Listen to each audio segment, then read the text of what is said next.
This is frequently what life with dogs looks like.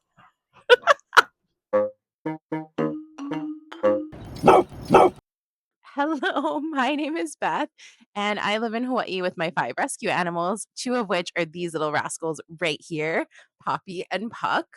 We adopted them in 2022 and 2023 from the Hawaiian Humane Society, where we also volunteer along with volunteering at several other rescue organizations on Oahu. I had never had dogs before adopting these 2, so I've learned so much just from being their mama and interacting with them, and also from being a foster dog mama. And the more that I deep dive into the rescue and shelter world, the more that I am learning about how important education and awareness is before you bring an animal into your life. So, I wanted to come on here today and share some tips and tricks and advice and things that I have learned from my experience working with dogs, and hopefully encourage you to bring a doggy into your life if that's something that you're considering doing. So, I'm going to be sharing 7 tips with you today on things that I think are really important to know or to have in your life before you bring a doggy home. Hi, thank you. Thank you for the kisses. Thank you for the kisses. Oh my goodness. Okay, let's settle down. The first thing you are going to need is money. And that's going to sound really silly to some people, but it's honestly so important to consider. Before you think about bringing an animal into your life, you should do a very thorough budget and really have an understanding of how much it's going to cost to care for one. Animals are not a one time expense. So, if you are considering adopting a dog, you want to remember that you are committing to caring for them for their entire life, which can be up to 16 or 17 years. So, that's a long term commitment that will require you to think about things like their food, veterinary expenses, medical emergencies, grooming costs, boarding costs, as well as meeting their physical, mental, and emotional needs. The second thing you want to consider is lifestyle. Dogs require a significant amount of time and attention. This is like truly bringing a child into your home. They are relying on you to help them meet their basic needs, and they need affection and love from you just as much as they need food and water and medical care. So, really ask yourself, can I commit to taking my dog out to 2 to 3 walks a day? Can I commit to giving them social interaction, to spending time with them, to giving them playtime that they need to live a rich and fulfilling life? Number 3 on my list is breed. I was hesitant to put this on here because I don't want people to assume or think that I'm saying that all dogs of a particular breed are going to have a certain type of personality, because the thing is that each animal is unique. Just like people, every animal, every dog has their own personality and their own like kind of quirky traits. But the reason that I think that breed is important to talk about is because it does help give you a general idea of what a type of dog may be like. If you do some research on breeds, you can get an idea of what type of dog may be a good fit for you and your family. And also keep an open mind. You never want to go into adoption placing assumptions on a dog or expectations about who they should be. So do your research for sure ahead of time, but also be open because you might connect with somebody that you weren't really expecting. And that brings me to my 4th tip, which is talk to program staff and volunteers. When you go into shelter to adopt an animal, you don't know what's been going on necessarily with them that day. They could be in a really good mood, they could be in a really bad mood. Again, just like people, we can present differently at different times depending on what's going on.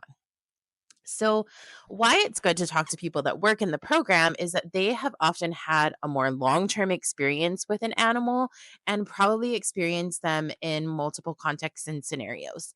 So, if you want to get to know an animal better, if you have questions about them, it's really good to talk to those people to get a better idea of their personalities and their likes and dislikes.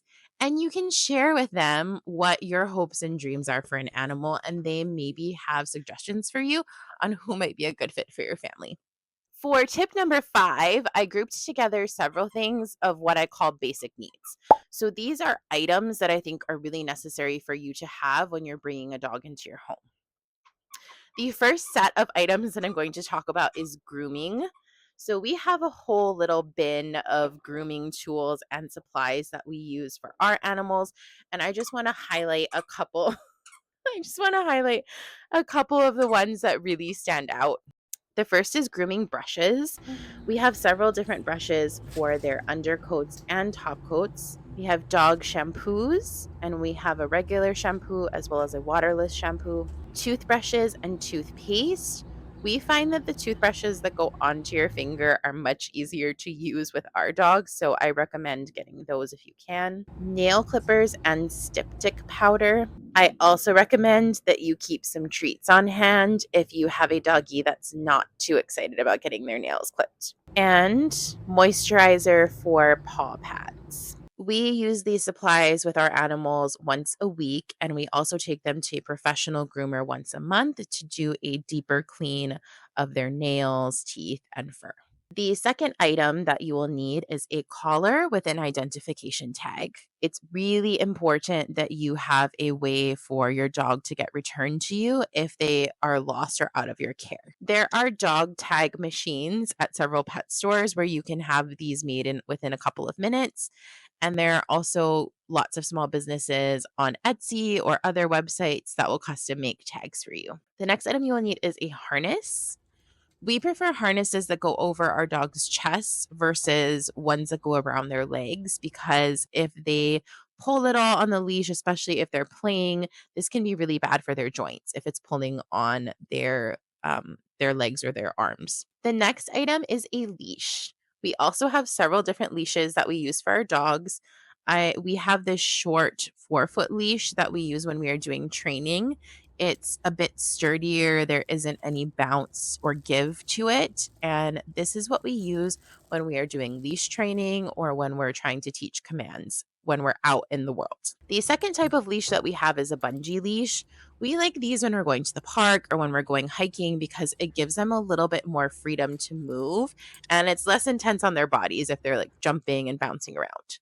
So we have an individual one, but we also have this dual one that I really enjoy when I'm taking both dogs out on my own because it just makes it a lot easier. And this one in particular, I really like because it has a 360 turn so that when they are crossing paths or going behind and in front of each other, they don't get tangled up in the leash. The next thing that you will need is treats. Treats are really important for training purposes.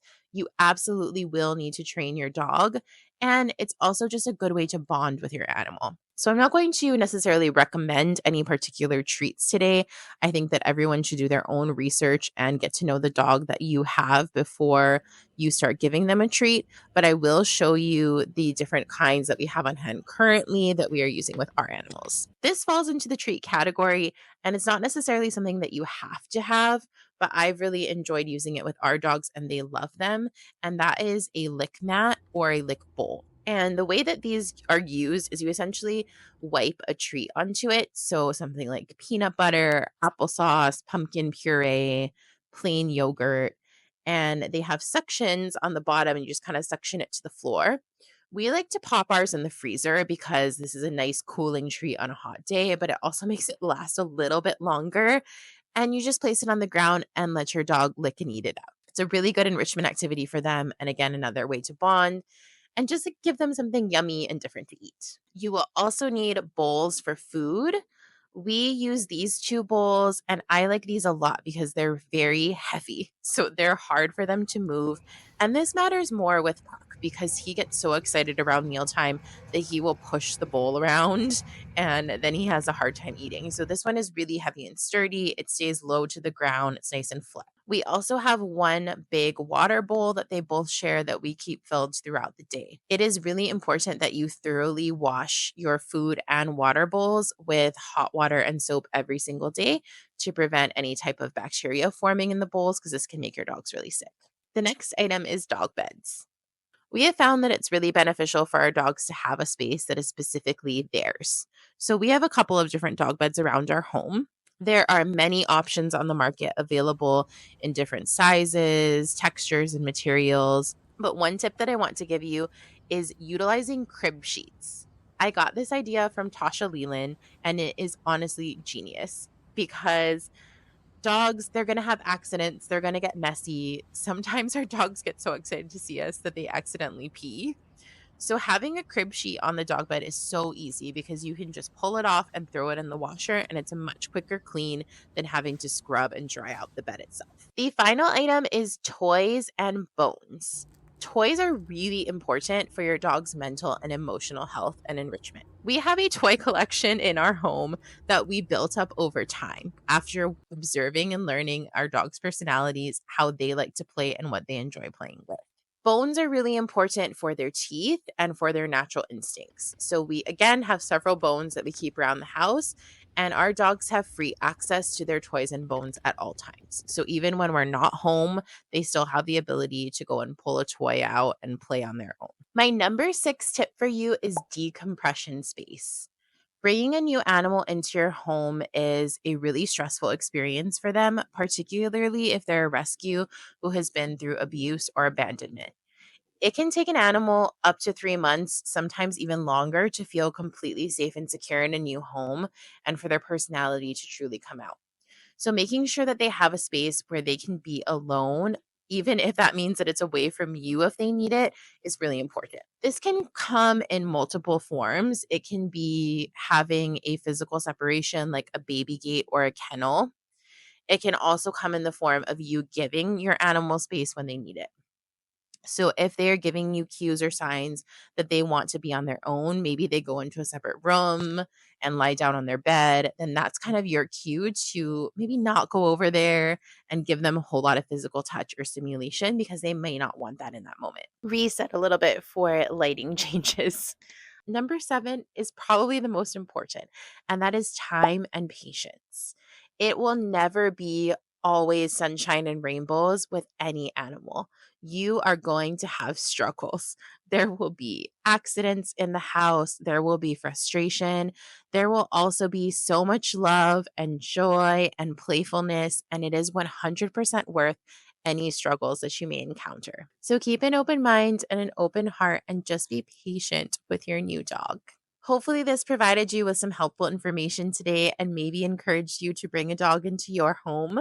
If you have any additional questions or information that you would like, please drop a comment down below. I'm happy to share more. Yeah, we're happy to share more.